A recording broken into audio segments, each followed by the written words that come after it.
Ngayong gabi ang tamang pagkakataon na sabihin ko sa'yo kung anong nasa loob ng basement. Alam kong mahihirapan kang paniwalaan, pero gusto kong pakinggan mo kung mabuti. Hindi pa ba sapat ang yamang meron ka?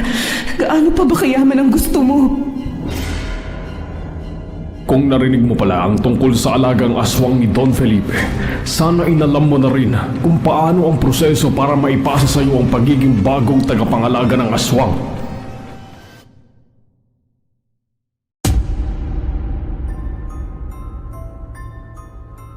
Ang tsismis ay isang uri ng usap-usapan na kadalasan ay haka-haka lang ng mga taong may mapanghusgang mga mata. Pero paano kung ang isang tsismis ay katotohanan pala? Mas mabuti bang mapatunayang totoo ito? O karapat dapat bang pabayaang manatili na lang sa mundo ng malikot na pag-iisip? Ganyan po ang tema ng ating kwento ngayon. Pero bago ang lahat, kung bago ka pa lang dito sa channel, please like, subscribe, and hit the notification bell para updated kayo sa bawat kwentong ilalabas. May bago tayong storya 3 hanggang 4 na beses sa isang linggo. At ngayon, para sa tampok nating kwento.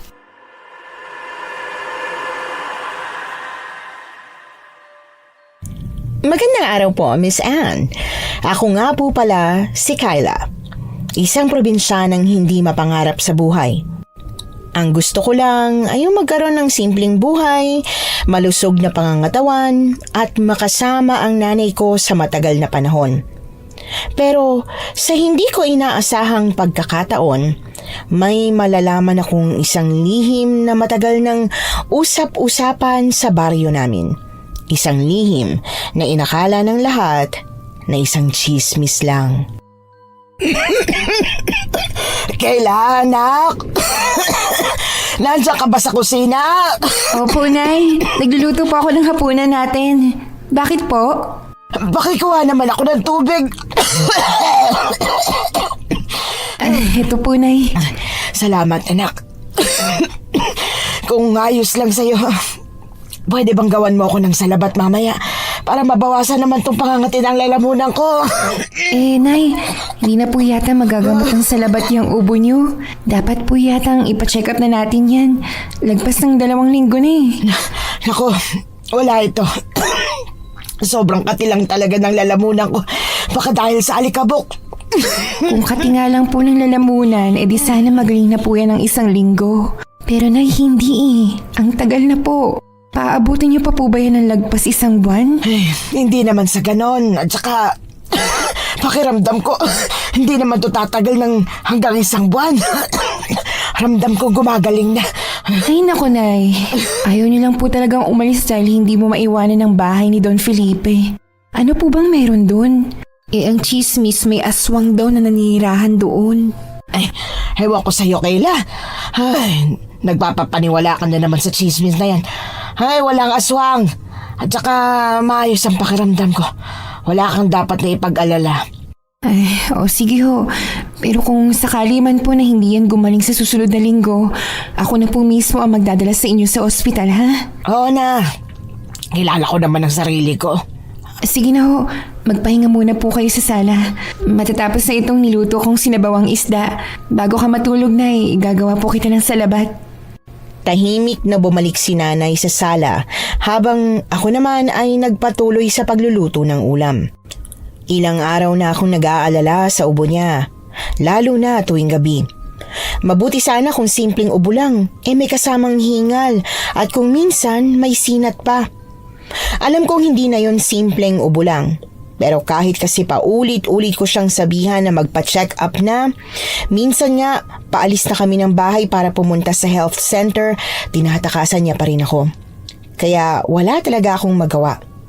Tulad ng hinala ko, nagising ako mula sa mahimbing na tulog nang marinig ko ang hinihingal na pag-ubo ni nanay. Hindi ko na sana siya papansinin, kaya lang mas malala ang pag-ubo niya ngayon. Kaya bumangon ako agad at tiningnan siya. Nay, ayos lang po ba kayo? Nay, Diyos ko. Ang taas po ng lagnat mo at nanginginig ka, Diyos ko. Teka lang po, ikukuha kita ng gamot at tubig. Sinasabi ko na nga ba eh. Dapat talaga nagpa-check up ka na, Nay. Ayos lang ako. Hindi po kayo ayos. Nang madiskubre kong nilalagnat si nanay, agad akong tumungo sa kusina para kumuha ng maiinom na tubig, bimpo, at saka maliit na palangganang may maligamgam na tubig para ipunas sa kanya. Mabuti na lang at hindi na siya nag-inarte at ininom agad ang gamot na inabot ko sa kanya. Teka lang po, Nay. Pupunasan po kita. Huwag po muna kayong matutulog ulit, ha? Ayos lang ako.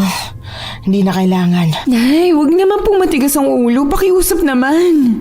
Oo na, sige na, huwag ka nang magalit. Bukas sa bukas din ho, magpapacheck up po tayo.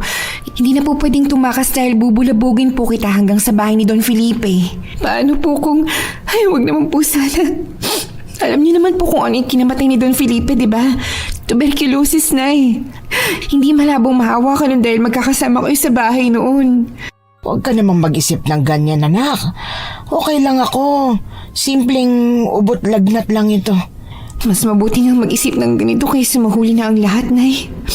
Bakit po ba kasi ayaw niyong magpatingin sa doktor? Ano lang kasi. Aksaya sa magagastos na pera. Tsaka wala akong oras. Marami po kayong oras, Nay. Yung bahay po ni Don Felipe, hindi naman po mawawala yun. Ikandado niyo lang yung gate, wala makakapasok. Samantalang ikaw po mawawala kung hindi natin ipapatingin ka agad itong sakit mo, Nay. At ayoko pong mangyari yun. Sige na, susundin ko ng gusto mo. Ayoko rin namang iwanan ka na wala ka pang asawa at anak. Si Nanay talaga. Kahit may asawa't anak na ako, hindi niyo po ako dapat iwan. Hanggang 100 years old pa po kayo. Abay grabe, ganun katagal pa ako magtitiis sa'yo. Nanay naman. Biro lang anak. Ayos na bang ipinunas mo sa akin? Pwede na ba akong bumalik sa pagtulog? Masama talagang pakiramdam ko eh. Opo, Nay. Sige ho. Matulog ka na para gumana ang gamot na pinainom ko sa inyo. Maaga pa kita gigisingin para maaga tayo makapila sa doktor bukas. Nang makatulog na si Nanay Cora, ako naman ang hindi na makatulog ng maayos dahil sa pag-aalala. Kaya nagsimula na akong magluto ng almusal para iinitin na lang kapag nagising si Nanay. Magdamag ko siyang binantayan.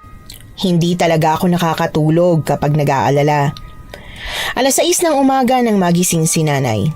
Inasikaso ko agad siya. Hindi rin ako nagtinda sa palengke dahil sinamahan ko siya sa doktor. Hanggang sa malaman na nga namin kung ano ang sakit na iniinda niya. Kita niyo po, Nay. Sabi ko po sa inyo eh. Tama lang na nagpa-check up tayo sa doktor. Ay sus! Madali lang naman ang gamutan ng sakit ko. Baka nga gumaling lang ako sa mga herbal eh. Sana nag-oregano na lang ako. Ang mahal na mga laboratory test. Nay, ano ka ba? Hindi madaling sakit ang pneumonia. At saka narinig mo yung sinabi ng doktor, magpahinga raw po kayo sa bahay. Kaya hindi po kayo pwedeng magtrabaho sa bahay ni Don Felipe. Ako na lang po ang sisilip-silip sa bahay niya. Nako, paano yan? Darating pa naman ang apo ni Don Felipe at ang asawa niya. Kailangan asikasuhin yun. E di ako na po ang bahala. Hindi naman problema po yun. Problema yun, Kayla. Ay, hindi pwedeng ikaw ang mag-asikaso sa kanila. Bakit naman po? May sakit ka. Hindi ka pwede magtrabaho. Basta hindi pwede. Kailangan ako mag-asikaso sa kanila. Sige, ganito na lang po. Kung ayaw mong ako ang gagawa ng trabaho mo, yung best friend ko na lang. Mas lalong hindi pwede. Hindi po ako papayag, Nay. Kung kinakailangan kausapin ko yung apo ni Don Felipe, kakausapin ko siya eh. Di ba po ba nag-usap na tayo na susundin mo ang lahat ng payo ng doktor? Ay nako, bakit ba naman kasi ngayon pa ako nagkasakit eh? Nay, hihintayin niyo pa po bang magalit ako sa inyo? O siya, sige. Wala naman na akong magagawa. Pero may mga kondisyon ako ha. Sige ho. Kung yun lang naman ang paraan para pumayag ka na magpahinga, gagawin kong lahat ng kondisyon na yan. Unang kondisyon, isuot mo ito. Ano po ito, Nay? Basta, di mo pwedeng hubarin yan habang nasa loob ka ng bahay ni Don Felipe. Sige po. Madali lang naman pala. At saka, ano pa po ba? Pangalawa, bababa ka sa basement tuwing alas 5 ng gabi at maglalagay ka ng isang buhay na manok. Sa may hagdanan ka lang, hindi pwedeng makaligtaan kahit isang beses. Po, anong gagawin ko sa buhay na manok? Kung ilalagay ko sa basement yun, ano mangyayari sa manok? Susunod ka ba o ako na lang ang gagawa nun? Sige ho. Pero saan naman po ako kukuha ng manok? Ihahatid ni Jose ang manok sa tamang oras. Idiretso mo ka agad sa basement pagkabot niya. Ay naku na, kinakabahan naman po ko sa inyo eh. Mas kabahan ka kapag hindi ka nakapaglagay ng manok. Isa pa pala. Huwag kang pumasok sa basement. Sa hagdan lang. Ihagis mo yung manok. Tapos isara mo agad yung pinto. Ilak mo. May alaga po bang anaconda o kaya naman buwaya si Don Felipe sa basement niya? Basta, makinig ka na lang sa lahat ng bilin ko. Dahil kung hindi, talagang malilintikan tayo. Sige ho. Yun lang po ba? Wala na po bang ibang bilin? Wag na wag mong sasabihin kahit na kaninong tungkol sa paglalagay mo ng manok sa may basement, ha? Si Jose, ako, at ikaw lang ang nakakaalam. Kahit po ba sa apo ni Don Felipe? Kahit sa apo pa niya, lalong-lalo na sa kanila. Sige po, yun lang naman pala. Basta magpapahinga po kayo na maayos sa loob ng 1 linggo siya nga po pala. Ilang araw po ba yung apo ni Don Felipe doon? 5 araw sila. At tsaka nga pala, baka Ingleserong mag-asawang yun dahil sa Amerika nakatira. Magbabakasyon lang sila. Ay naku naman, mapapasabak pa ako sa English nito. Paano po yan? Kahit hindi perpektong Ingles mo, basta't nagkakaintindihan kayo, ayos na yun. Napakamot na lang talaga ako sa ulo. Hindi ako nag-alinlangang gawin yung lahat ng mga kondisyon ni nanay. Pero yung makikipag-usap ako ng Ingles, doon ako biglang kinabahan. Mabuti na lang talaga at hindi na nangulit sa akin si nanay. Nanahimik na siya sa bahay buong araw habang ako naman dumiretso na sa hasyenda ni Don Felipe kung nasaan ang bahay niya. Kailangan ko raw kasing maglinis at lagyan ng laman ang frigidaire para kapag dumating yung mag-asawa, hindi na mahirapan pa. Pagkarating ko doon, naabutan ko si Mang Jose na abala sa pagpapakain sa mga manok. Oh, Kayla, mabutit nandyan ka na. Magandang hapon po, Mang Jose. Kumusta nga palang nanay mo? Napacheck up mo na ba siya? Opo, yun nga, nalaman po namin kung ano ang sakit niya.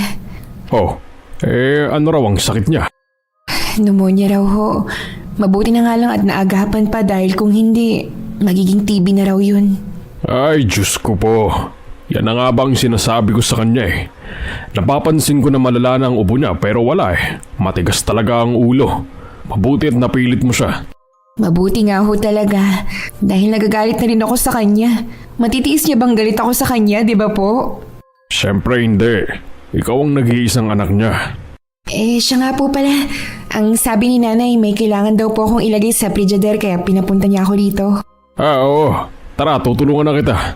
May mga inihabilin lang yung apo ni Don Felipe. Tumawag siya kanina Ganun po ba? Mabuti na at kumpleto ang hasyenda, no? Grabe, kahit wala na si Don Felipe, tumatakbo pa rin ang hasyendang ito. Ganun talaga kapag mayayaman. Kaya nilang magbayad sa mga tauhan kahit patay na sila. Isa pa yung nagmana nitong hasyenda. Mukhang matalino naman at siguradong mapapatakbo niya ng maayos ang hasyenda. Kanino pa nga po ba magmamana? Teka lang po, Mang Jose. Yung apo po ba ni Don Felipe? Inglesero? Ay, oo. Nako, dumugo nga ang ilong ko sa kaka-Ingles Mahina pa naman ako sa English. Kayang-kaya mo yan, ikaw pa ba? Oo siya, tapos na akong magpakain ng mga manok. Tara na at kukunin na natin yung mga kailangan para ilagay sa frigidaire. Tutulungan na rin kitang maglinis ng bahay. Ang balita ko kasi maarte daw yung babae. Maarte naman po talaga ang mga mayayaman. Wala na pong bago roon. May karapatan naman silang maging maarte. Tayong mga dukha lang ang wala. Nagsimula na nga kami sa pamimitas ng mga gulay. Sobrang specific ng apo ni Don Felipe sa mga dapat ilagay sa ref. Ipinalista pa kay Mang Jose. May mga pinabili pa ito na wala sa loob ng hasyenda kaya kinailangan pa naming mamalengke. Pagkarating namin sa bahay at pagkalagay ng lahat ng mga pinamili sa loob ng frigider, nagsimula na kaming maglinis. Hindi pa sana kami titigil nang sumapit ang hapon dahil hindi pa tapos, kaya lang biglang huminto si Mang Jose at tila may naalala. Siya nga pala, Kayla. Nasabi ba sa'yo ng nanay mo ang tungkol sa basement at sa manok? Oo nga po pala, no? Mabuti, alam mo na pala. O siya, samahan mo ako at ituturo ko sa'yo kung paano ilagay ang manok dun sa basement. Sige ho, pero pwede po ba akong magtanong tungkol dyan? Kasi wala akong sinabi si nanay. Nako. Pasensya ka na, ha? Kung hindi sinabi sa'yo ng nanay mo, mas lalong hindi ko pwedeng sabihin sa'yo. Kahit konting impormasyon lang po. Pasensya ka na talaga. Pero hindi ko talaga masasabi sa'yo yan. Baka ako naman ang mapagalitan ng nanay mo. Sige ho, grabe din po palang katapatan niyo kay Don Felipe, no? Kahit wala na talaga siya, talagang sinusunod niyo pa rin yung mga habilin niya. Abay, siyempre. Ang laki ng naitulong niya sa amin, no? Napakabait ni Don Felipe. Kaya kahit sa kamatayan, hindi mapuputol ang katapatan namin sa kanya. Sa bagay, tama po kayo. Napakabait nga naman talaga ni Don Felipe. Taon-taon nga, siya ang may pinakamalaking pamasko sa akin kahit hindi ko naman siya ninong. Totoo yan. Dapat kasi, kinuha ng ninong ng nanay mo si Don Felipe. Nahihiya pa kasi siya di sana mas malaki ang bigay sa'yo. Ano ka ba naman, Mang Jose? Kahit ako siguro mahihiya Sa bagay. O siya, eto na ang mga manok. Tara na sa basement. Mang Jose, kung gabi-gabi po kaya kayo naglalagay ng buhay na manok sa basement, hindi po ba mauubos ang manok sa hacienda? Naubos din noon. Pero ngayon, hindi na. Noon kasing naubusan ng manok ang ginawa ni Don Felipe. Nagpagawa siya ng malawak na chicken farm. Pero bawal ibenta ang mga manok na nandoon. Tanging mga itlog lang ang pwedeng ibenta. Kaya hindi mauubusan ng manok. Ganun po ba? Siguro may alagang anaconda si Don Felipe, no? Kasi kung wala, ano? Nasagot ko na yan, Kayla. Kung inaakala mong madudulas ako, nagkakamali ka, oy. Curious na curious talaga ako sa kung ano ang nasa loob ng basement na yon. Pero wala naman akong magagawa kung ayaw nilang sabihin sa akin. Isa pa, baka kung pilitin ko mang alamin, mapahamak pa ako. Hindi ako yung tipo ng tao na pipiliting alamin ang isang bagay kahit paulit-ulit ng sinasabing hindi nga pwede. Hindi ako makulit. Kung ayaw sabihin, edi wag. Ganun lang kasimple. Hindi na dapat pinakukomplikado pa ang mga simpleng bagay. Pagkakuha namin sa manok, dumiretso na kaagad kami sa basement para dalhin yon. Sa totoo lang, habang papasok kami ng basement, nakakaramdam talaga ako ng matinding kilabot. Lalo na nang nasa harap na kami mismo ng pintuan. May 2 pinto doon, sa kaliwa at sa kanan. Ang sabi ni Mang Jose, sa kaliwa raw kami papasok. May susi ang nanay mo nitong basement. Mamaya pagka-uwi mo, mas mabuting kunin mo yon dahil hindi pwedeng mawalan ako ng susi. Sige po, nakalimutan ko rin kasing itanong kay nanay. Oh, ganito Ikaw ang maglalagay nito ng manok sa loob para alam mo na sa susunod. Ayos ba? Sige po, buksan niyo na po ang pinto. Pagbukas sa pinto, ihagis mo na lang ng malakas ang manok para makarating sa baba. Pagkatapos isara mo kagad. Paano po kung hindi umabot sa baba? Pwede bang puntahan ko na lang at ihagis ko ulit? Hindi na, hayaan mo na. Hindi ka pwedeng pumasok sa loob kahit na anong mangyari. Yan ang tatandaan mo. Sige po, Mang Jose. Wala naman pong problema sa akin. O siya, sige, buksan mo na. Kinakabahan ako.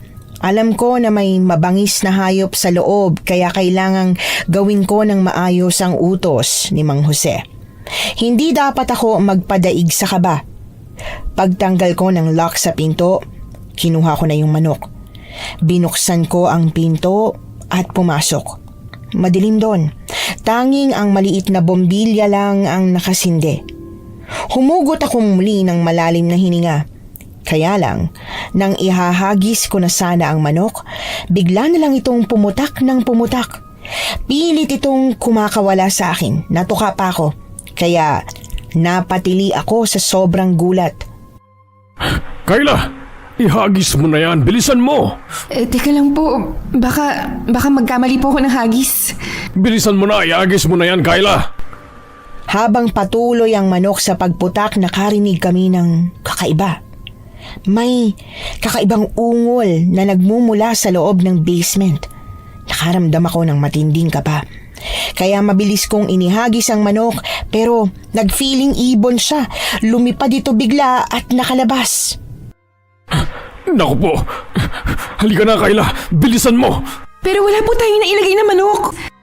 Hayaan mo na! Lumabas na tayo, bilis! Nang dahil sa pagkataranta ni Mang Jose, nadamay na ako. Hinawakan niya ang braso ko at hinatak palabas ng basement. Pero bago ako makalabas, may nakita kong pares ng kulay pulang mga mata. Sakto namang isinara ni Mang Jose yung pinto sa kayo ni Lak. Mula sa kanyang bulsa, naglabas siya ng isang maliit na plastik ng asin at saka ibinudbod yon sa may pinto.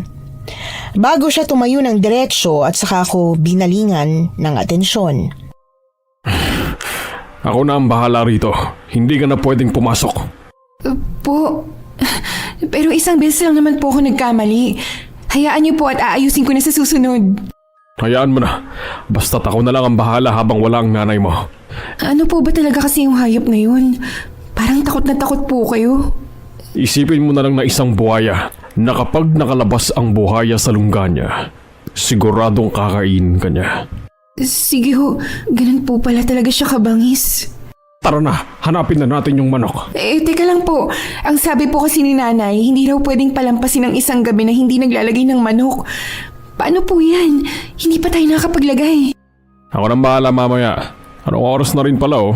Umuwi ka na. Basta bukas agahan mo ha. At maaga ang dating ng mag-asawa. Sige ho, pasensya na ho kayo Mang Jose ha. Hindi ko po talaga sinasadya yun. Trabaho ko po dapat pero kayo po tuloy ang gagawa.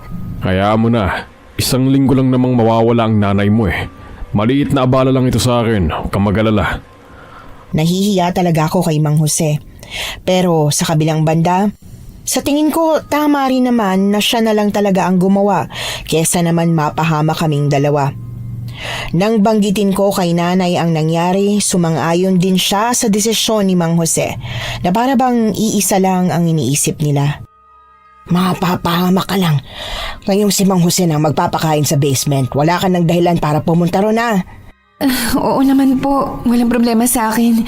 Kaya ko namang hindi pumunta. Ay, huwag mo ring hahayaang pumunta yung mag-asawang bisita sa basement. Po, bakit naman po? Basta't sundin mo na lang ang billing ko sa'yo. Pero nay, di ba sila po ang may-ari ng bahay? Kaya kung sakali man napupunta sila sa basement, anong sasabihin ko? Ano pong magagawa ko kung magpumilit sila sa akin? Wala naman silang susi kaya hindi nila yun mapipilit. Ang tao, naku-curious kapag ipakita mong may interesanteng bagay. Kaya wag mo ipahalatang may kung ano sa basement ha. Naintindihan mo ba ako ha anak? Opo, nay. Paano naman po ako? Paano naman po yung curiosity ko? Ganun na lang po ba yun? Hindi po ba pwedeng sabihin mo ni sa akin ng totoo? Kilala kita, Kayla. Siyempre, anak kita eh. Alam ko na hindi mo ipipilit na alamin ang bagay na ayaw ipaalam sa'yo. Nagkibit balikat na lang ako sa sinabi ni nanay at hinayaan na lang. Wala rin naman talaga akong pakialam. Nung sumunod na araw, maaga pa lang ginising na ako ni nanay. Ang dami niyang habilin sa akin na inilista ko na lang lahat sa isip ko. Simpleng bagay lang naman ang mga yon kaya tinandaan ko na lang ng husto yung mga pinaka-importante at hinayaan yung iba. Nag-abang kami ni Mang Jose sa harap ng gate nang paparating na ang mag-asawang bisita. Isang magarbong kulay pulang kotse ang dumating lulan ang mag-asawang magbabakasyon dito sa bahay ni Don Felipe. Pagbaba nila pareho, napansin ko kaagad yung babae. Blonde ang kanyang buhok at may kulay asul na mga mata. Habang yung lalaki na apo raw ni Don Felipe, gwapo at halatang mayaman. Good morning. Are you Mang Jose?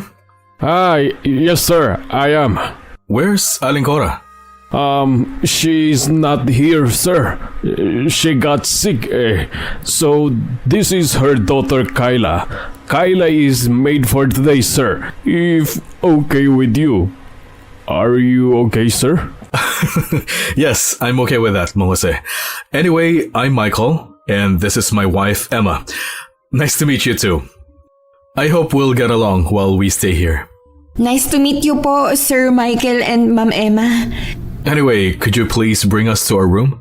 Mang Jose, ano raw po? Kakargahin ba natin sila papunta sa kwarto nila? Ganun po ba talaga katamad ang mga mayayaman? Ano ka ba? Hindi nila alam kung saan ang kwarto nila. Sir, this way please. I will get your bag, sir, ma'am. So, you can walk properly. The bag is heavy, right? And, go, follow, Mang Jose. Diyos mio, ano ba naman to?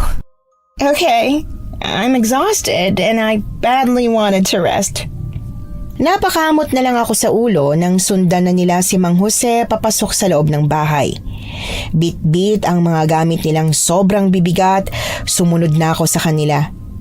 Hindi ko alam kung kakayanin ko ba ang isang linggo kasama ang mga Ingleserong ito pero bahala na lang talaga si Lord. Habang silang tatlo ay nakaakyat na kaagad sa pangalawang palapag ng bahay, ako naman ay hirap na inaakyat ang mga gamit nila. Muntik pang mahulog yung isa, mabuti na lang talaga at maagap ako. Nahablot ko kaagad yung hawakan bago ito mahulog. Oh, Kayla, ano nangyari sa'yo? Bakit hirap na hirap ka dyan? Ang bigat naman po nito, Mang Jose. Pwede po bang tulungan mo ko magbuhat? Sus, bakit mo ba kasi binubuhat ng ganyan? Paano po ba? Ay, Diyos ko. Aka na. Kinuha nga niya sa akin ng isang bag. Pagkatapos ay may hinatak siyang bakal sa likod. Simpleng ibinaba niya lang sa hagdan ng bag at saka inangat ito gamit ang hawakang bakal ng walang kahirap-hirap. Oh, gawin mo rin. May bakal po? Bakit ganito ang bag nila? Ay nako, ang inosente mo talagang bata ka. Maleta kasi ito kaya may ganito. Ay Diyos ko naman, hindi ka pa ba nakakakita ng maleta? Hindi pa po Ngayon alam mo na. Oh, gayahin mo na ang ginagawa ko. Teka, ayan. Oo nga po no, mas madali nga talaga. Ay, sabi ko sa iyo Wow, ang galing may gulong pala talaga to. Oo, kasi ginawa talaga ang mga maleta para sa mga mabibigat na gamit. Ay nako naman Kayla, hindi kasi kita nakita kanina Nahirapan ka sigurong buhatin to no? Nahirapan nga po ganun talaga kapag mahirap, ignorante. Kung sa bagay. Oh, ayan nandito na tayo sa pangalawang palapag. Atakin mo na lang yan sa kwarto nila. Pagkatapos ipagluto mo raw sila ng adobong manok na may patatas. Namiss daw kasi ni Sir Michael ang adobo. Wow, kumakain siya ng adobong manok? Abay syempre, Pinoy pa rin naman siya no? Tumira lang naman siya sa ibang bansa pero Pilipino pa rin ang nagpalaki sa kanya. Ganun po ba? Teka, siya nga pala. Kapag may hindi ka naiintindihan sa sinasabi nila, huwag kang mahiyang ipaulit ang sinabi Kasi paano na lang kung wala ako, di ba? Kaya nga po Hindi ko sila maintindihan. Sige na ho, may gagawin pa po ba kayo, Mang Jose? Meron pa. Gusto raw kasi ni Sir Michael na tingnan ang farm. Kaya ipapalinis ko sa mga tauhan ng farm. Mahirap na, mga may allergy pala sa dumi si Sir. Sige ho, Mang Jose. Good luck na lang po talaga sa ating dalawa. Nagtawanan kaming dalawa bago ako tuluyang dumiretso sa kwarto ng mag-asawa. Nagsisi ako na hindi muna ako nagtanong. Ang dali lang palang hatakin ng maleta. Nagpakahirap pa akong buhatin. Ilang saglit pa nakarating na rin ako sa kwarto nila. Kaya lang, nang kakatok na sana ako sa pinto, natigilan ako dahil sa narinig kong sigawan mula sa loob. Hindi ko alam kung anong pinag-uusapan nila pero alam ko at sigurado ko na nag-aaway sila. Ang lakas ng sigawan parang nagkakasakitan pa. Hindi ko tuloy alam kung paano ko ipapasok ang mga maleta nila. Ilang minuto akong nakatayo lang sa labas ng pinto hanggang sa naisip kong iwan na lang para makapagluto na sa kusina. Wala namang ibang kukuha ng maleta kundi silang dalawa lang. Pero habang abala ako sa paghihiwa ng mga rekado para sa lulutuin kong adobong manok, bigla na lang pumasok si Sir Michael sa kusina. Kyla? Po? Yes, sir. Why did you leave our luggage in front of our room instead of taking it inside? I heard that you and Mom is, fighting, so I left the luggage. I don't want to enter while you're fighting po. You might get angry. Oh, is that so? Anyway, hindi mo naman kailangang mag-English kapag kausap ako. You can talk to me in Tagalog. I can understand. What? Ano po? Marunong po kayo mag-Tagalog? Hala! Of course. Pinayang mom ko and she taught me at dito rin ako nag-aral mula elementary hanggang high school. Kaya don't worry. Ay, Diyos ko po, patawarin. Sana naman po sinabi niyo kaagad, hindi yung nagpakahirap-hirap pa akong mag-English. Sorry about that. Pero from now on, you can talk to me in Tagalog. By the way, ayos lang ba sa'yo na panoorin kita habang nagluluto ng adobo? Po? Pero bakit po? I just missed how my lola cooked the adobo for me. You know, I used to watch her while preparing it for me. Yung lola niyo po nagluluto ng adobo? Yes. Pero kung naiilang kang may nanonood sa'yo habang nagluluto, it's okay. I can just leave. Ay, hindi po. Sige po, manood lang po kayo.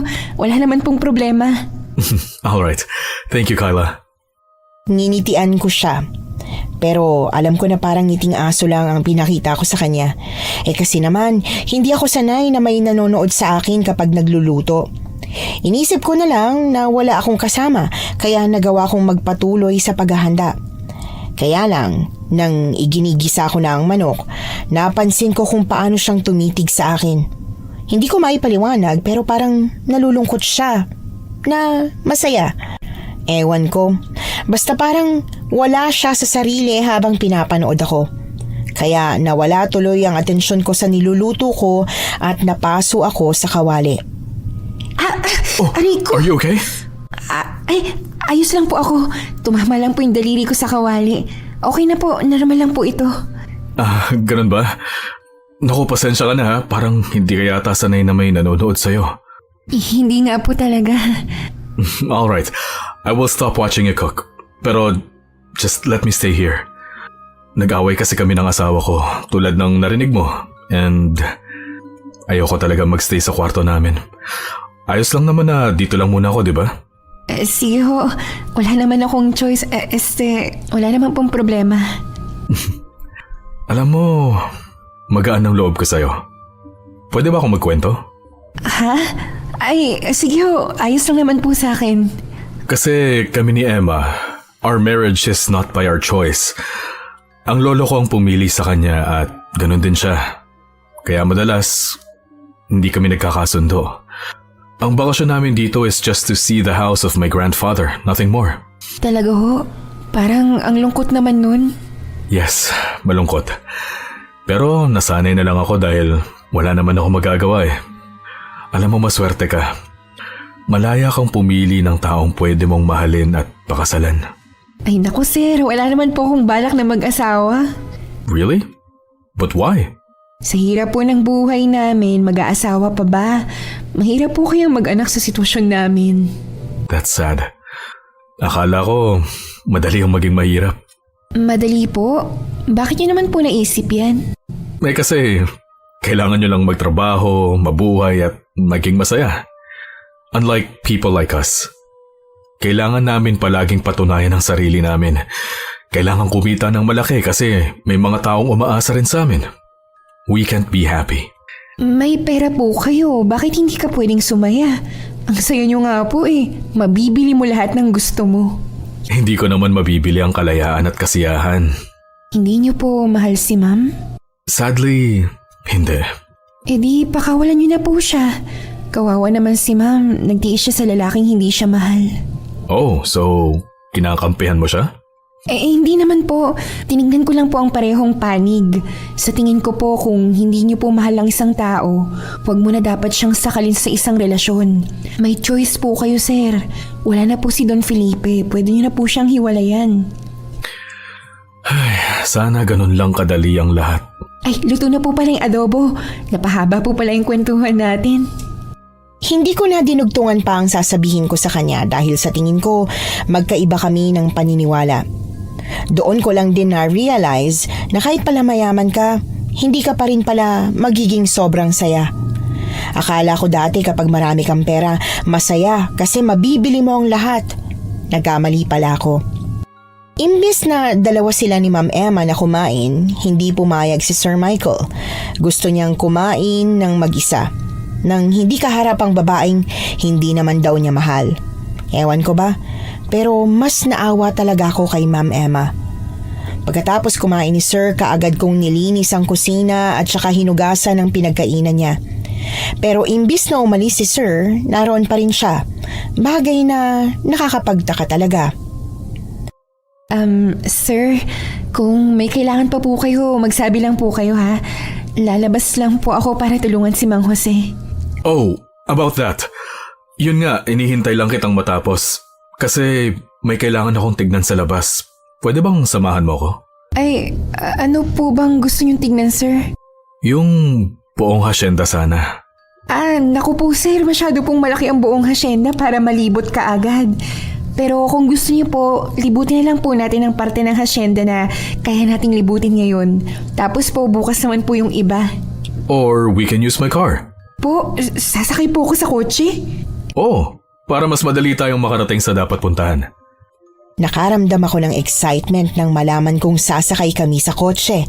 Sa tanang buhay ko kasi, hindi pa ako nakakasakay sa mamahaling sasakyan kagaya ng sa kanya. Pangarap ko lang yun noon at ngayon, maaabot ko na. Para hindi naman kahiya-hiya, nagpanggap ako na hindi ako na-excite. Nang lumabas na kami ng bahay at dumiretso sa kotse, ako pa sana ang magbubukas ng pinto. Na para bang alam ko yon. Pero nagulat ako dahil hindi yun bumubukas. Kahit na anong hila ko, ayaw talaga. What are you waiting for? Sakay na. Ano po sir, sira po ata yung pintuan. Ayaw bumukas. What? Maayos yan ah. Bubuksan ko, saglit. Oh, ayos naman ah. Bakit po hindi ko mabuksan kanina? Paano mo ba binubuksan? Ano po, ganito po, hinihila ko po. Mabigat lang siguro para sa iyo yung pinto. It's alright. Tara na. Ituro mo na lang sa akin yung daan, okay? Pakisara yung pinto. Opo. Ito na po. Hinila ko ang pinto ng kotse. At dahil sa takot na baka masira, dahan-dahan ko lang yung isinara. Kaya lang, napailing si Sir Michael sa ginawa ko na para bang mali. At imbis na paandarin kaagad ang kotse, lumapit pa siya sa akin para lang isara ng maayos ang pinto. Taliwas sa ginawa ko, nilakasan niya yon. Galit ba siya? Sir, sorry po. Ano po kasi, first time ko pong sumakay ng kotse na ganito. I know, and it's okay. Huwag kang mahiya na sabihin sa akin. Nakakahiya nga po talaga kasi baka kung anong isipin mo. Ano namang iisipin ko? Ewan ko po. Don't think too much, Kyla. Ayos lang yan. Mas nakakahiya nga kung magpapanggap ka, di ba? Sa bagay, oo nga po. By the way, saan mo ako unang pwedeng dalhin dito? Gusto niyo po ba dun sa maliit na chapel dito sa hacienda? Chapel? May chapel pala si Lolo rito? Opo, nagpatayo po siya para sa mga trabahador para hindi na nila kailangan lumabas ng hacienda para magsimba. May pare? Pumupunta lang po kapag linggo. Sa ngayon po, wala. Alright, let's go there. Hindi ko alam kung bakit ang chapel pa talaga ang naisipan kong una naming puntahan. Siguro kasi gusto kong mapadasal man lang siya sa mga sinasabi at ginagawa niya sa asawa niya. Ayokong manghusga pero ramdam ko talaga na parang nagsisinungaling siya. Pagkarating namin sa chapel, tinulungan niya akong magbukas ng pinto ng kotse. Pinanood ko pa siyang buksan yon at nakita kong may pinipindot siya. Nilalakasan niya ang pagsara para mag-lock. Akala ko talaga dahil galit siya. Pagpasok sa loob ng chapel, hindi ko maiwasang mapatingin sa reaksyon niya. Inakala kong makakaramdam man lang siya ng kahit konting konsensya. Pero hindi. Walang bahid ng kahit ano sa kanyang mukha. Did my grandfather used to come here? Ano po? Come here po. Si Don Felipe. Oo naman po. Pumupunta siya rito palagi para magdasal. Madasalin po kasi siya. Tignan mo nga naman. Ang isang masamang damo, madasalin pala. Masamang damo? Hindi po Mabait po si Don Felipe. Mabait siya sa inyo? He's an evil of the family. Kaya nga wala siyang kasamang kamag-anak sa asyendang to. Ewan ko lang po. Di ba sinabi ko na rin na siya yung dahilan kung bakit ipinakasal ako kay Emma? He wants everything to be under his control. Nagulat na nga lang ako nung malaman kong sa akin ipinamana yung bahay at asyenda niya. Ay, naku sir, ngayon ko lang po nalaman yan. Lumaki po ako nakasambay na si nanay sa bahay niya. Palagi rin po akong dinadala ni nanay sa bahay ni Don Felipe pero kahit kailan po hindi ko po siya nakitang nagalit. Baka kasi ibang tao kayo? Because he never failed to disappoint us. Ito na lang siguro yung pinakamagandang nagawa niya. Ang ibigay sa akin ng asyendang to. Hindi ako nakasagot. Hindi ko kasi mapaniwalaan ang sinasabi niya lalo na at lumaki akong mabait si Don Felipe. Kaya nga kahit ngayong patay na ito, tapat pa rin sila nanay sa kanya. Naglibot-libot kami ni Sir Michael sa hacienda. Marami pa kaming napuntahan tulad na lang ng farm, ng mga bahay ng mga manggagawa, mga bodega at kung saan-saan pa. Sir, kung kayo po pala yung magmamano nitong buong hacienda, ibig sabihin po, kayo na rin po ang mamamahala rito? I'm already managing this. Hindi lang halata pero may ipinapadala akong tao na tumitingin sa kanila. Pero baka sa susunod, ako na mismo. Parang gusto ko na kasing tumira rito. Ah, ganun po ba? Kaya lang, wala po bang nabanggit sa inyo si Don Felipe tungkol sa bahay niya? Wala naman. We never actually talk personally. Palaging ipinag-uutos lang. Bakit? May problema ba? Ay, naku sir. Wala po sir. Akala ko meron eh. Susubukan kong tumira rito ng 1 linggo at kung magiging maayos, aasikasuhin ko na yung mga documents ko sa States para makalipat na ako rito. Kasama niyo po si ma'am? Hindi. She has business there. Hindi niya pwedeng iwanan yun. Kaya ako na lang andito palagi. Ayos yun, di ba? Blessing in disguise din talaga na minana ko to. Hindi ko siya sinagot. Parang may iba kasi siyang pahiwatig sa sinabi niya. Bagay na nagpailang sa akin. Pagkatapos ng usapan namin yon, nagpa siya na kaming bumalik sa bahay. Agad naming naabutan si Ma'am Emma sa hamba ng pintuan. Katabi niya si Mang Jose na mukhang problemado. Where'd you go? We'll talk inside. And with that woman? Who is she? Your new mistress? No, of course not. Come on, let's go. Naku, lagot ka. Galit na galit si ma'am. Bakit naman po ako lagot? Inilibot ko lang naman po si Sir Michael sa hacienda. Nang nakakotse pa. Aba, ang sosyal mo naman. Hala, si Mang Jose naman kung ano-ano pong iniisip niyo. Hindi po ako ganun. Siya po ang nagsuwestyon na sumakay ako sa kotse para madali lang po kami makalibot. Biro lang, no? Grabe ka naman kung magpaliwanag, parang nahuli ka sa isang kasalanan eh. Oo naman, ano? Kilalang kilala kita at hindi mo magagawa ang mang-agaw ng asawa ng iba. Lalo na kung ngayon mo palang nakilala. Ay, selosa po pala ang asawa niya, no? Hindi. Babaero daw kasi yun si Sir eh. Kaya po pala ganun niya ako kausapin. Anong ganun? Basta po. Ay, siya nga po pala. Mag-aalasin ko na, Mang Jose. Yung manok po. Oo, syempre. Hindi ko yun makakalimutan. Siya nga po pala, Mang Jose. Di ba nakausap ko po si Sir Michael kanina at ang sabi niya, may balak na siyang tumira dito. Paano natin maitatago yung tungkol sa basement? Naku po. Mahihirapan ang nanay mo sa trabaho niya. Hindi ito maaari. Yan nga din po ang naiisip ko, sir. Kung bakit ba naman kasi bawal ipaalam. Pwede namang sabihin na lang kung anong klaseng hayop yung nasa basement. Yun ang kagustuhan ni Don Felipe. Isa pa, hindi rin naman kapani-paniwala. Ano pong hindi ka panipaniwala, Mang Jose? Nako basta, wag mo nang alamin. Kung titira man si Sir Michael dito, kami na ang bahalang gumawa ng paraan. Wag mo nang masyadong isipin pa. Inaalala ko lang naman po kayo ni nanay. Alam kong nag-aalala ka, Kayla. Pero ilang dekada na naming trabaho ito. At wala ni isang nakaalam ng sikretong ito, kundi kami lang tatlo nila Don Felipe. Kapag po pala may nakaalam na iba, ako po pala yung mapagbibintangan nyo ni nanay. Abay malamang. Syempre, hindi ko rin naman po ipagsasabi sa iba. Ang mabuti pa ay pagluto mo ng merienda at hapunan ng mag-asawa para naman makauwi ka na. At ako naman ako na ang bahala sa basement. Agad pumunta si Mang Jose sa manukan para kumuha ng manok na dadalhin niya sa basement. Habang ako naman, pumasok na sa loob ng bahay para tanungin ang mag-asawa kung ano ang merienda at hapunan nila. Yun nga lang, nag-aaway pa rin sila.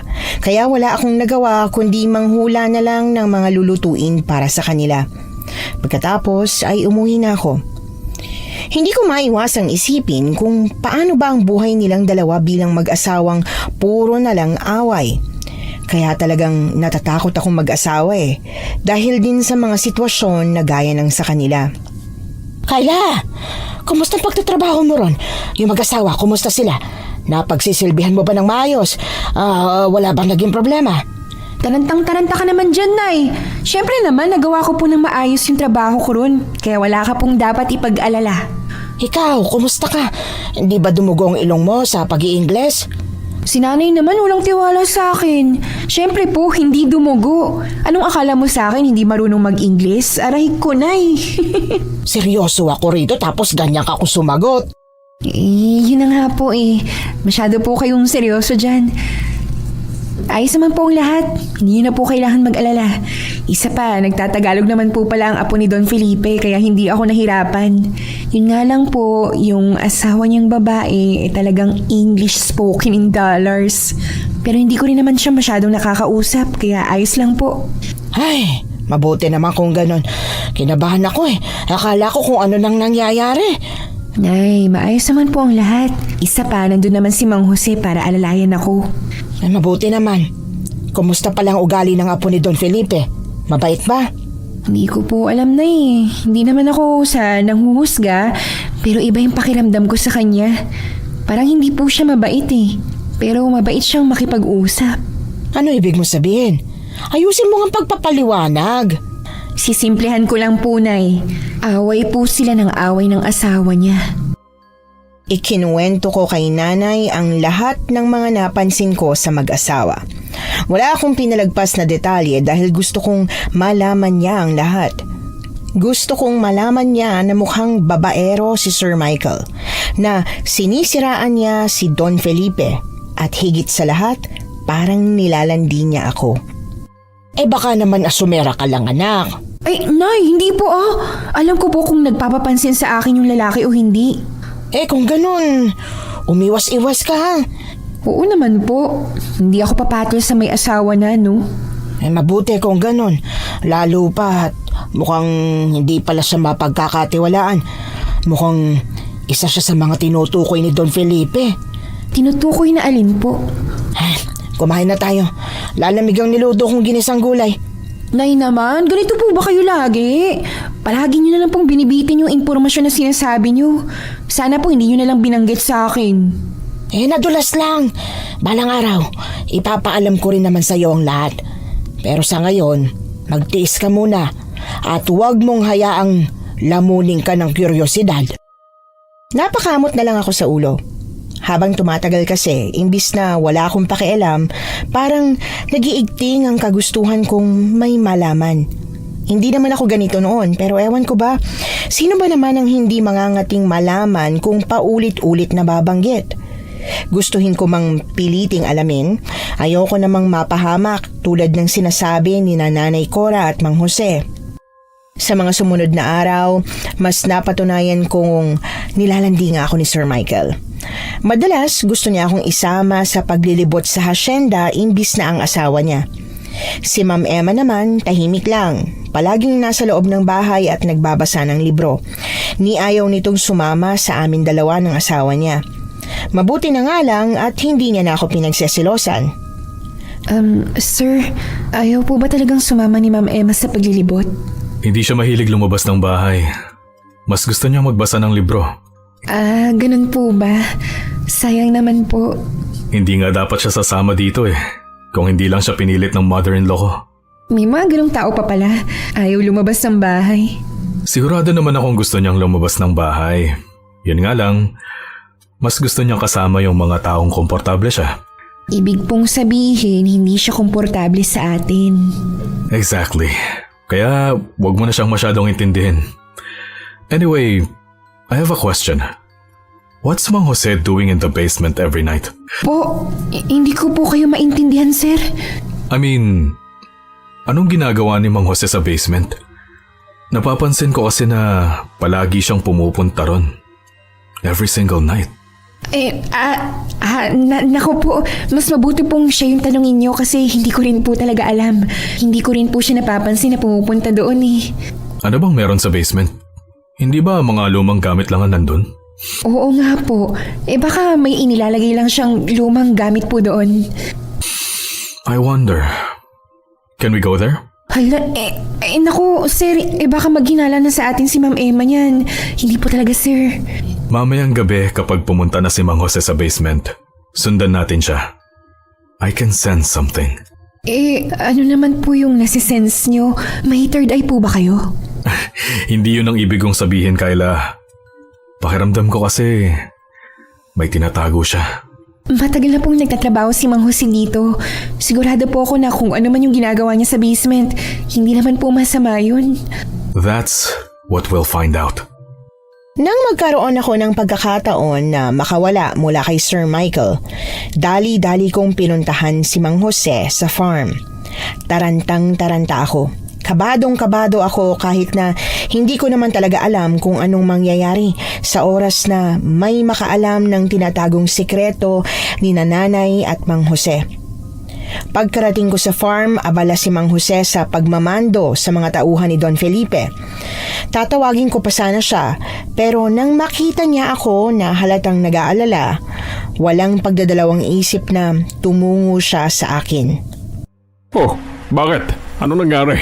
Mang Jose, may malaking problema po tayo. Nakikita po pala kayo ni Sir Michael na pumupunta sa basement. Ano ka mo? Paano niya ako nakita? Imposible. Sinisiguro kong abala siya sa ibang bagay bago ako pumunta sa basement. Kaya paano nangyaring nakita niya ako? Hindi ko rin po alam, Mang Jose. Nagulat na lang din po ako nang sinabi niya sa akin. Anong sinagot mo sa kanya? Wala po. Siyempre nagdahilan ako. Kaya lang, gusto niya talagang malaman kung ano yung ginagawa mo roon. Kaya gusto niyang samahan ko siyang sundan ka kapag pumupunta ka sa basement. Kailangan na natin gumawa ng paraan, Mang Jose. O kaya naman, huwag ka na munang pumunta roon ngayong gabi. Hindi pwedeng laktawan ko ang gabi na hindi maglagay ng manok doon, Iha. Pero may paraan. Anong paraan po? Aagahan ko ang pagpunta sa basement. Kailangan mo siyang lituin para hindi niya malaman na pumunta na ako roon. Pagkatapos po, ano pong ipapaliwanag mo kapag kunwaring nahuli ka niya? Lintik, bahala na. Basta hindi dapat tayo mahuli. Hindi ako artistahin. Hindi talaga ako marunong umarte o magsinungaling.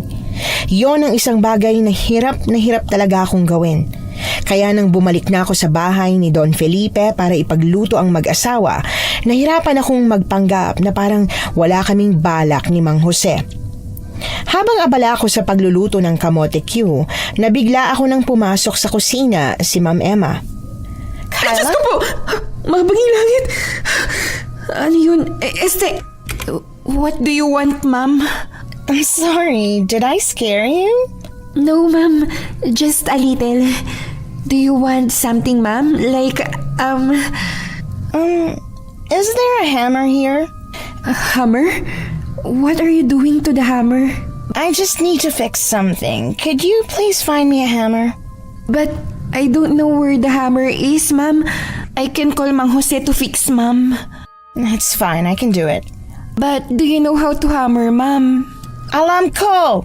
Just find me a damn hammer! Okay po, ma'am. Sorry, I was just worried. But I need to end this cooking, ma'am. Whatever. Leave it. I can find it myself. No, ma'am. I can't leave it or it will burn. I said, hayaan mo na! Napakamot ako nang naiinis na tinalikuran niya ako. Hindi ko alam kung anong trip ng asawa ni Sir Michael. Bakit niya ba ako hinahanapan ng martilyo? Saan niya gagamitin yon? Imbis na problemahin pa, itinuloy ko na lang ang pagluluto. Ang usapan kasi namin ni Mang Jose ay papasok siya sa basement habang kumakain ng merienda ang mag-asawa. Kaya pagkatapos kong magluto, tinawag ko na si Sir Michael at Ma'am Emma. Mabuti na lang at pareho silang sumama. Hindi ko kailangang mag-alala na may isa sa kanila na posibleng makakita kay Mang Jose. Oh, Kyla. Saan ka pupunta? Maglilinis lang po ako sa bakuran.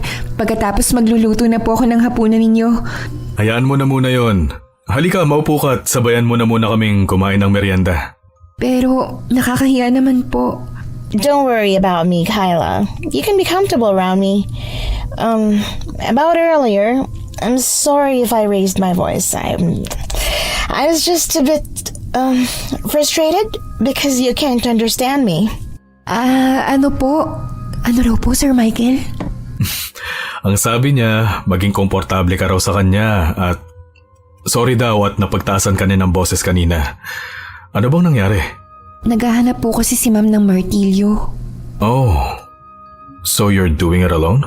What? They shouldn't find out. Nakapagtataka na hindi sila nag-aaway. Habang nakatingin sila sa isa't isa, para bang sa pamamagitan nun nagkakaintindihan sila. Alam ko kung anong ibig sabihin ni Ma'am Emma. Hindi ako magaling sa Ingles pero naiintindihan ko naman ng simpleng sentence. Anong hindi namin dapat malaman? Tulad ba namin, may itinatago rin silang mag-asawa? Kinakabahan man, nagpatuloy ako sa pakikipag-usap sa kanila. Nakatulong na nahihirapan akong magsalita ng Ingles sa kabang nararamdaman ko. Para tuloy akong kinakabahan lang talaga dahil sa English Carabao ko. Nang matapos na sila sa pagmimerienda, umakyat na si Ma'am Emma sa kwarto niya, habang kami ni Sir Michael ay naiwan sa sala. It's time. Ito yung oras na pumupunta si Mang Jose sa basement. Kailangan na natin siyang abangan sa labas. Pero sir, hindi po ba dapat kausapin niyo na lang si Mang Jose kaysa huliin siya ng ganito? I will talk to him once we catch him. Hindi ko naman siya pwedeng pagalitan ng wala akong pruweba, di ba?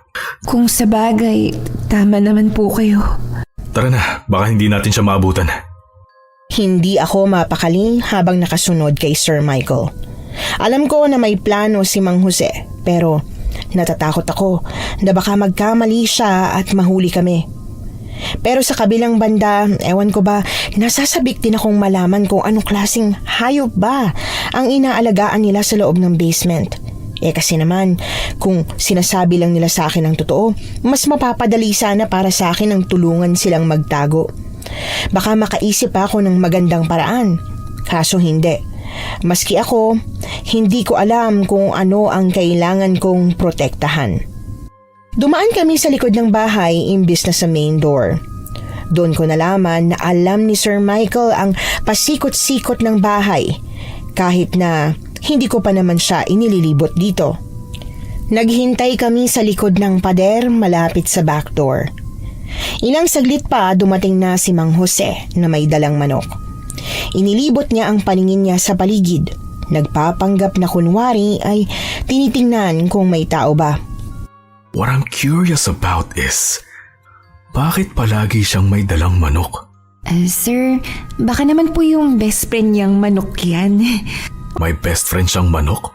Opo, kung ang aso po at pusa ay pwedeng maging best friend ng tao, syempre pwede rin po yung manok. Ganun ba yun? Oo naman po, subok ko rin po yan. Hindi pa rin ako kumbinsido. I wanna see what's inside the basement. Ano po bang naiisip mong nasa loob ng basement? Wala akong idea. At wala rin akong idea kung bakit may dala siyang manok. Tara na, sundan na natin siya. Lagpas 1 minuto yata ang pinalipas namin bago sumunod kay Mang Jose. Marahan niyang binuksan ang pinto saka pumasok. Maingat at tahimik kaming naglakad papasok hanggang sa marating namin ang 2 pinto na ang isa ay pababa sa basement. Inilibot ko ang paningin ko sa paligid pero hindi ko nakita si Mang Jose kaya mas lalong tumindi ang kaba ko. Lalapit na sana ako sa kaliwang pinto pero nagulat ako nang buksan ni Sir Michael ang kanang pinto at saka ako nilingon. Bukas ang pinto na to. Mukhang nandito si Mang Jose. Tara, Kyla. Pero sir, baka... Ano pang hinihintay mo? Kailangan ko pang kumprontahin si Mang Jose. Sir, hindi ka po pwedeng bumaba dyan. Delikado po.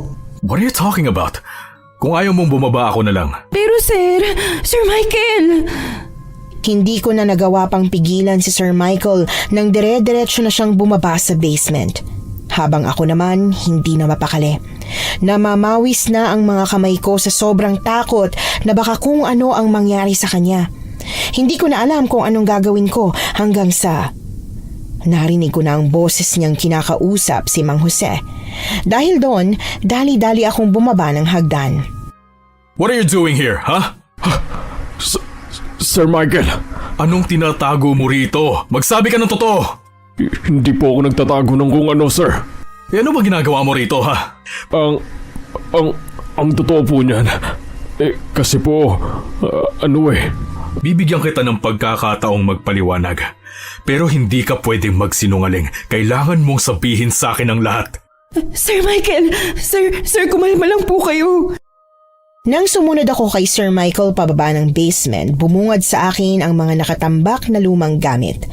Pero imbis na ituon doon ang atensyon ko, bumaling ako kila Sir Michael at Mang Jose na nasa gitna ng basement.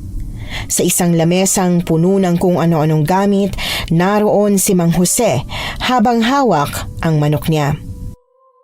Sir, wala naman po akong ginagawang masama rito. Ba't nandito ka nga? Bakit sa basement pa? Utos po sa akin ni Don Felipe bago siya yumao. Pinapalinis niya ang basement. May mga gamit akong kinukuha rito at saka inilalabas para ibenta. Kung gusto niyo po ng pruweba, may bank account po na nakapangalan kay Don Felipe kung saan idinideposito ko po ang mga ipinagbibentahan ng mga gamit na narito. Hindi mo ako maloloko, Mang Jose. Kung ganun, bakit palagi kang may dalang manok? Sir, ito po kasing alaga kong manok ayaw humiwalay sa akin. Kahit nga po sa pagtulog, kasama ko ito eh. Sabi ko naman po sa inyo, sir, best friend niya po yung manok na yan. Sana sa susunod magsabi ho kayo. Hindi yung kung ano-ano pang naiisip kong ginagawa mo rito. I thought I'm gonna find the... Ano po yun, sir? Wala. Basta sa susunod magsabi ka sa akin. Kyla, thank you for joining me. Akit na ako. Sige po, sir. Kaagad na umakyat si Sir Michael palabas ng basement habang kami naman ni Mang Jose ay naiwan doon. Ilang minuto pagkatapos makaakyat ni Sir Michael, binalingan ko ng tingin si Mang Jose. Muntik ko nang makalimutan na may isa pa po palang pinto. Oo. At dito itinatago ni Don Felipe ang mga mahalagang gamit niya. Kaya hindi totoo na ibinebenta ko ang mga narito. Kung ganon, paano po yung bank account na sinabi mo kanina? Ay nako, wala yon. Mayroong bank account na binuksan si Don Felipe para sa ibang bagay bago siya namatay. Pero sikreto yun. Ang importante sa ngayon, ayos na ang lahat. Tara na, umakyat na tayo. Siya nga po pala, Mang Jose. May napansin po pala ako sa asawa ni Sir Michael. Ano yun? Kanina po habang nagluluto ako, hinahanapan niya po ako ng martilyo. At ano naman ang gagawin niya sa martilyo? Yun nga po hindi ko po rin alam dahil nung tinanong ko siya, nagalit pa sa akin. Ay, nalintigan na. Bakit hindi natin naisip yun kagad? Ang alin po? Nakatingin lang tayo palagi kay Sir Michael. Hindi natin tiningnan ang asawa niya. Ibig niyo po bang sabihin, yung asawa niya nakakita sa inyo na pumunta ka sa basement? Malamang. Pero bakit naman po sasabihin ng asawa niya ang tungkol sa pagpunta mo sa basement? Magkaaway nga po sila lagi. Mukhang palabas lang nila ang lahat, Kyla. Hindi ko po maintindihan. Ngayong gabi umuwi ka sa bahay ninyo, Kyla, at sabihin mo sa nanay mo ang lahat ng nangyari. Pagkatapos palihim kang bumalik sa asyenda. Pero bakit naman po? Dahil mukhang balak nilang buksan ang kandado ng basement. Kapag nabuksan nila ang kandado at bumaba sila sa kabilang kwarto, malilintikan na. Hindi ko maiwasang mapatingin sa pader na nakapagitan sa kwartong kinaroroonan namin at sa kwarto kung saan nagdadala si Mang Jose ng mga manok. Hindi man nila tuluyang binabanggit sa akin kung anong naroon, alam ko namang delikado yon.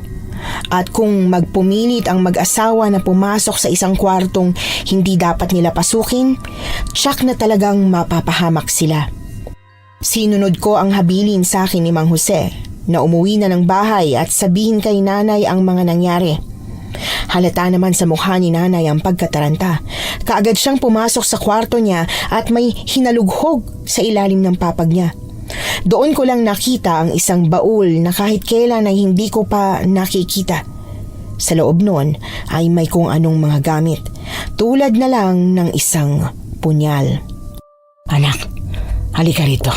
Nay, pinakaban niyo naman po ako. Hindi ka pwedeng pangunahan ng kaba, anak. Dahil kung kakabahan ka, mamamatay ang mag-asawang yun ngayong gabi. Ano pong ibig niyong sabihin? Ngayong gabi ang tamang pagkakataon na sabihin ko sa iyo kung anong nasa loob ng basement. Alam kong mahihirapan kang paniwalaan, pero gusto kong pakinggan mo ko ng mabuti. Nay, ano po ba talagang tinatago niyo ni Mang Jose? Nagtatago at nag-aalaga kami ng isang aswang. Ano? Nay, wag naman po kayo magbiro ng ganyan. Wala akong panahon para magbiro, Kyla. Nagsasabi ako sa iyo ng totoo. Ang aswang na yon ay ang aswang na nagpayaman kay Don Felipe. Aswang na nagpapayaman? Oo, sa maniwala ka man o hindi, totoo ang bagay na ito. Galing sa mahirap na pamilya si Don Felipe. Sabik na sabik siyang yumaman. Kaya nang may isang babayang nag-alok sa kanya na mag-alaga ng aswang kapalit ng kayamanan, agad siyang pumayag. Pero ang hindi niya alam, hindi pala madali ang pag-aalaga nito. Kailangan niyang mag-alay ng manok araw-araw at sarili niyang dugo kada buwan. Mag-iisang buwan na pong patay si Don Felipe. Ibig sabihin po, kailangan na ng aswang na yun ng dugo niya. Hindi lang yun, Kyla. Kapag hindi nakakatikim ng dugo niya ang aswang, unti-unti itong magagalit at isa-isang kakarmahin ng mga kamag-anak niyang nakatikim ng yaman na nanggaling sa aswang. Bakit hindi niyo na lang po patayin yung aswang na yun? Hindi basta-bastang napapatay ang aswang na yun, Kyla. Mabangis yun at talagang mailap. Ilang beses na niyang sinubukan pero paulit-ulit itong nabubuhay.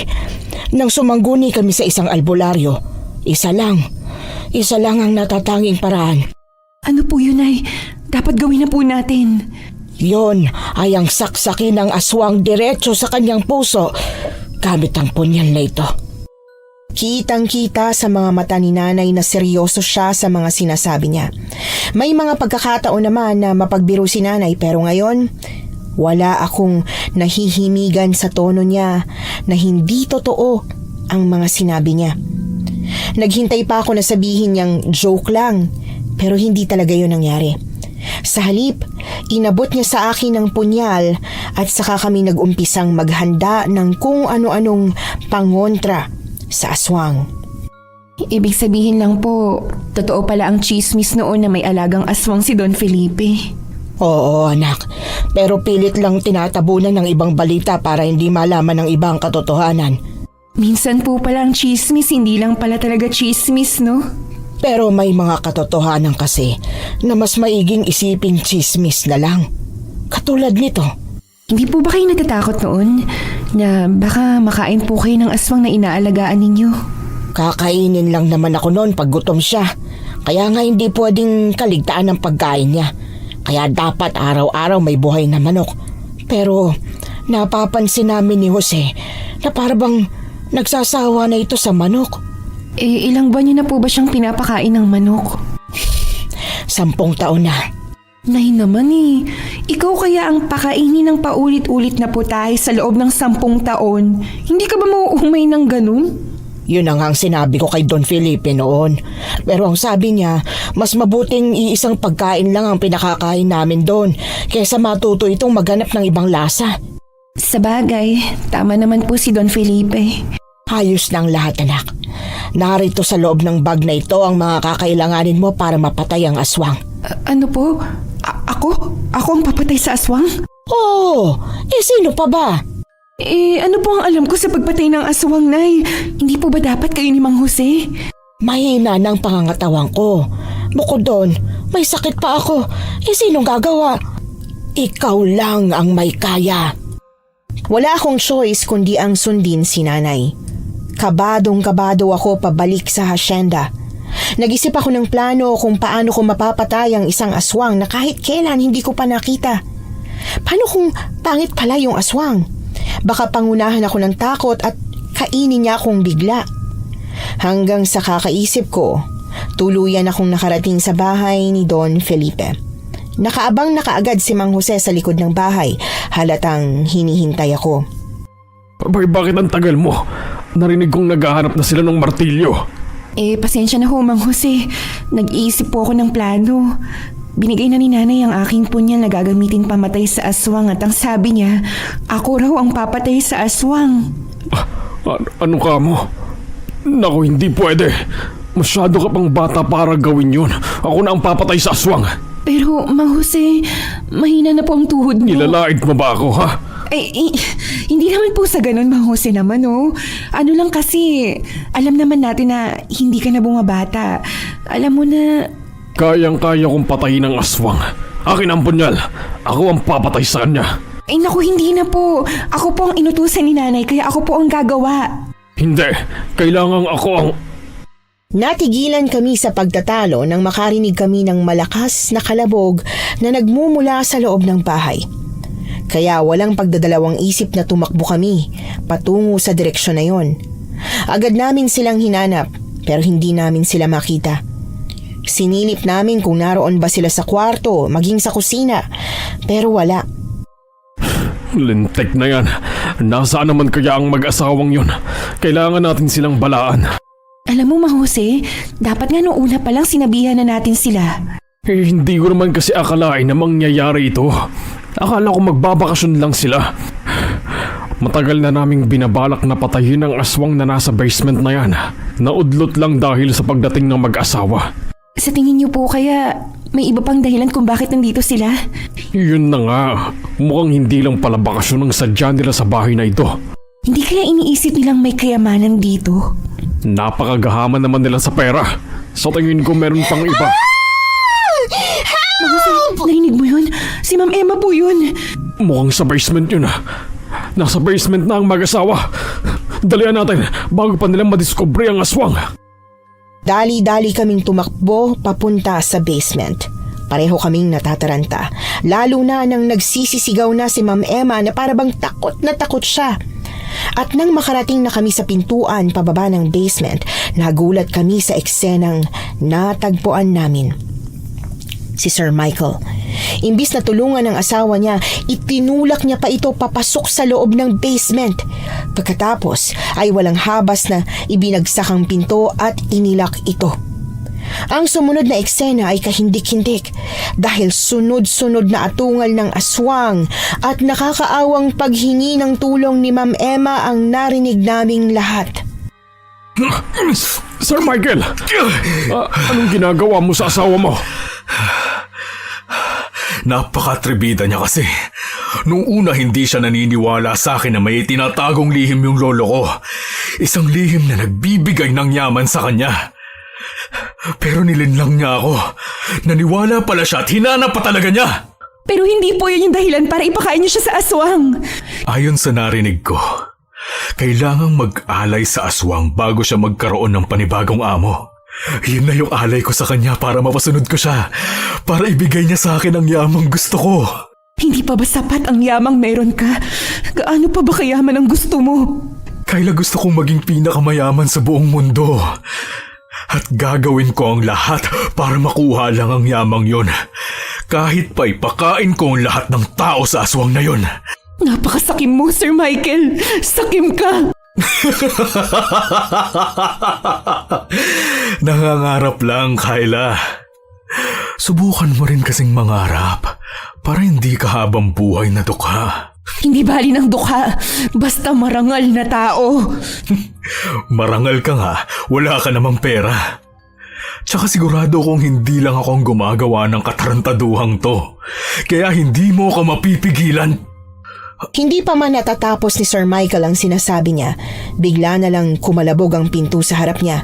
Hindi lang yun basta simpleng kalabog, marahas yun at sunod-sunod. Tila gusto nitong wasakin ang pinto. Kung narinig mo pala ang tungkol sa alagang aswang ni Don Felipe, sana inalam mo na rin kung paano ang proseso para maipasa sa iyo ang pagiging bagong tagapangalaga ng aswang. Anong ibig mong sabihin? Hindi mo siya inalaya ng tao para maging bagong tagapangalaga niya. Binigyan mo siya ng pagkain na matagal na niyang kinasasabikan. At mukhang kulang pa ang pagkain binigay mo.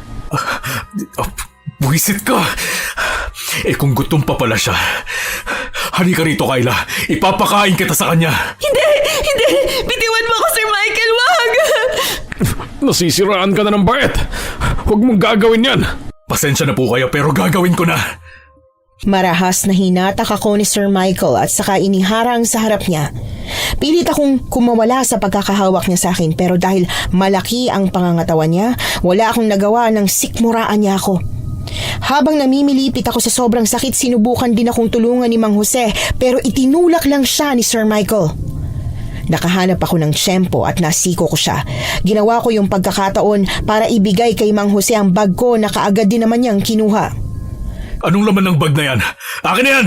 Kung may dapat iaalay sa aswang, ikaw dapat, John Michael. At kayo ang magiging mayaman? Ambisyoso ka naman pala, Mang Jose. May ambisyon din ako, pero hindi kasing taas ng sayo. Kasunod ng sinabi ni Mang Jose, nawasak ng aswang ang pinto. Sabay-sabay kaming napasinghap nang makita ang nakakakilabot na itsura ng aswang. Ang katawan nito ay pangtao lang din, pero sobrang payat. May mahahaba siyang kuko, kulay itim na balat at kulay pulang mga mata. Pero ang mas nakakatakot doon ay ang sungay niya. Ang sungay niyang halos pang-demonyo na. Tumabay kayo. Ako nang bahala rito.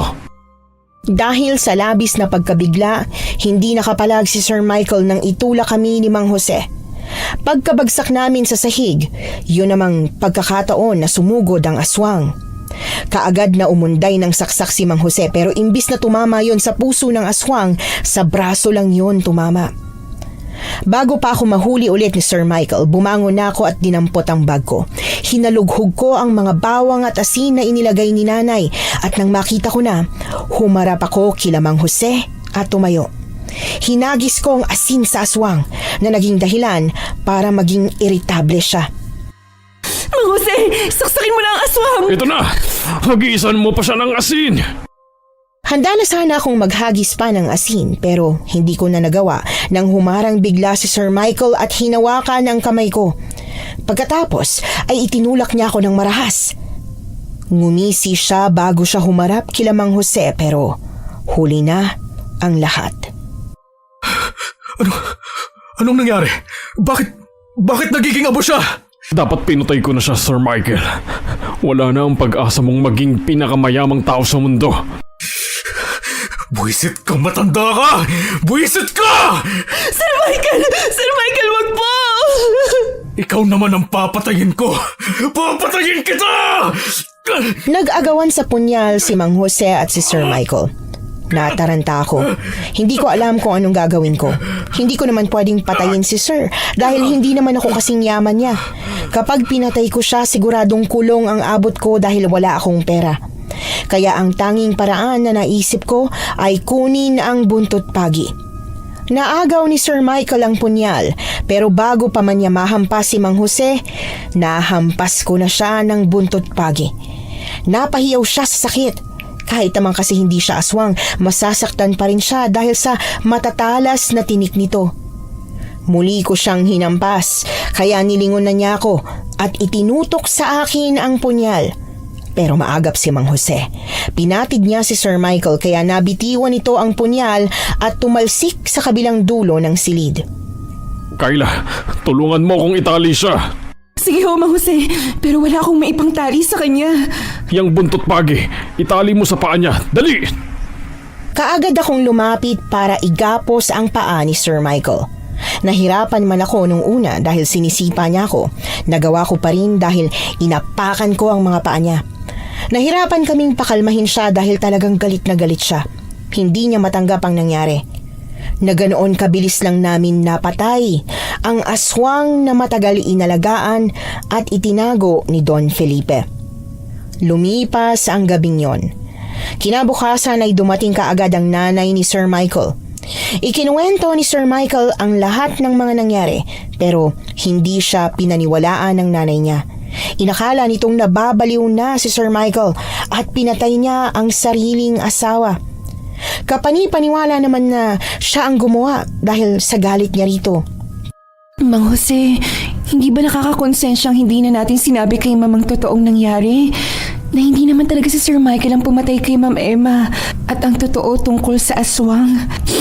Nakakaawa kasi siya. Nasa mental hospital kahit hindi naman talaga siya yung baliw. Naku Kayla, 1 taon na simula nang mangyari yon. Hindi mo pa rin ba naisip na tama lang ang nangyari sa kanya? Totoo man o hindi ang nangyari, baliw na talaga siya.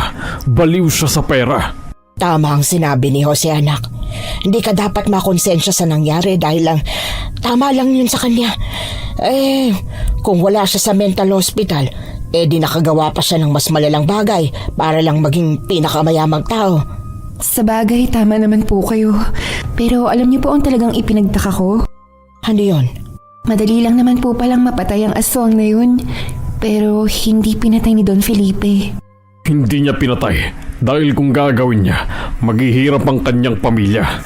Ngayon ko lang po na-realize na dati kahit parang sobrang lugi na, talagang hindi naghihirap ang hasyenda. Yun pala may itim na mahikang bumabalot doon. Pero aminin mo, Jose, nakakalungkot na unti-unti nang nauubos ang asyendang bumuhay sa atin, hindi ba? Tama ka, Cora. Kapag nalugi na ng husto ang asyenda, wala na akong ibang pagpipilian kundi ang umuwi sa pamilya ko sa kabilang baryo. May pamilya po pala kayo, Mang Jose? Apat syempre, ano akala mo sa akin, Ulila? Parang hindi nyo naman po nabanggit sa akin noon. At hindi ko rin po kayo nakitang nagbabakasyon. Sadyang delikado lang ako kay Don Felipe. Buong akala ko kasi habang buhay na akong nasa kanya. Ang perang galing sa masama, kailanman hindi magiging tunay na kayamanan. Yan ang natutunan ko sa nangyari sa akin sa bahay ni Don Felipe. Ilang taon na ang nakalipas pero hindi ko talaga malilimutan ang karanasan kong yon, lalo na't hinubog din noon ang pagkatao ko. Siguro hanggang dito na lang po muna ang kwento ko, Miss Anne. Nawa ay may napulot po kayong aral sa kwento kong ito. Maraming salamat po sa pagbabahagi ng kwento ko and more power pa po sa inyong channel. Nagustuhan niyo po ba ang ating kwento ngayong araw? Kung oo ang sagot at hindi mo pa nagagawa, subscribe na. Click the notification bell para updated ka sa tuwing maglalabas kami ng bagong kwento. Click like at mag-iwan na rin ng comment. Masayang-masaya ako tuwing nagbabasa ng messages mula sa inyo. At kung may sarili kayong karanasan na gusto nyong ibahagi sa amin, email lang sa missanhorrorstories@gmail.com. Dire-diretso lang, missanhorrorstories@gmail.com. Malay nyo, sa susunod, yung kwento na ninyo ang binabasa namin para sa ating mga tagapakinig. Hanggang dito na lamang muna at muli po, ito po ang inyong si Miss Anne. Nagpapasalamat sa inyong patuloy na pagmamahal at pagsuporta.